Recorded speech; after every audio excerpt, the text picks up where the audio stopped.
We're going to spend a few more minutes with our good friends at First Financial. Alice P. Stevens, the COO, is here. Great to see you again, Alice. Good to see you. So we've been getting a lot of questions about mortgages. We talked about it in our last segment, and we answered some questions from listeners. It's a big topic, and there are a lot of questions. So I guess we wanted to get into it a little bit more today, right? Yes.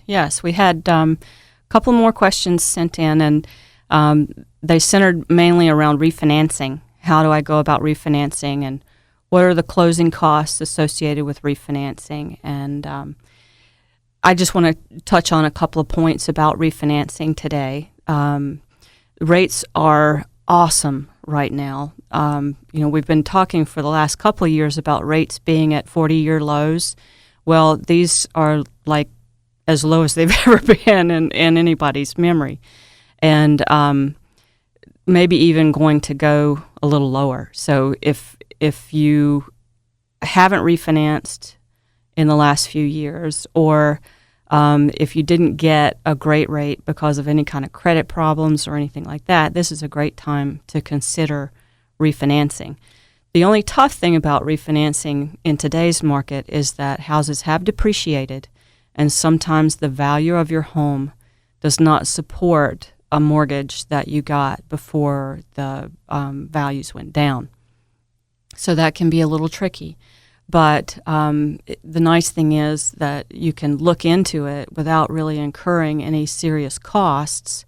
We can do a little preliminary work to find out what we think the value would be, and then let the member decide if it's a good idea to invest in a refinance or not. So I think a lot of people look at a couple of different parts of this. First of all, they look at how much the fee is to refinance.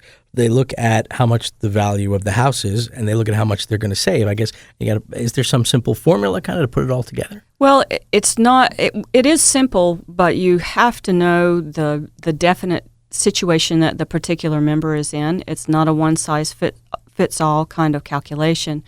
You have to think about how long you're going to remain in the home.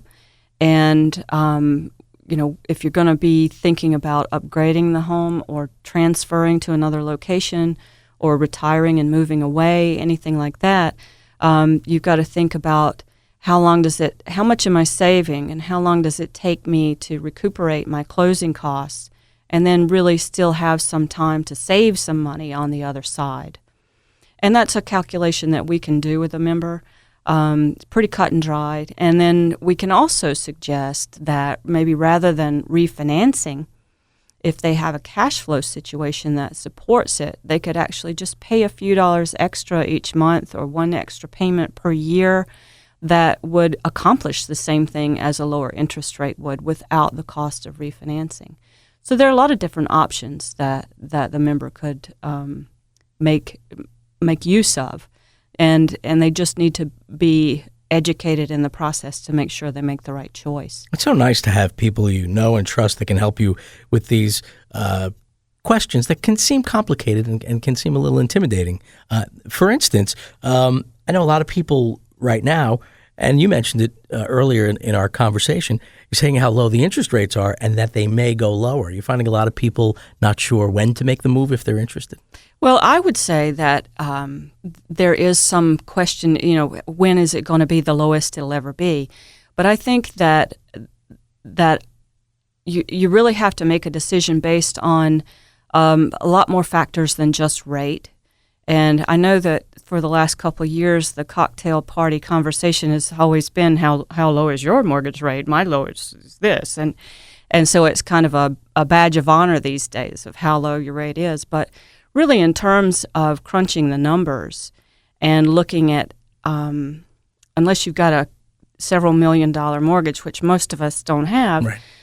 It takes a pretty good change in the interest rate to make a significant difference in your monthly payment.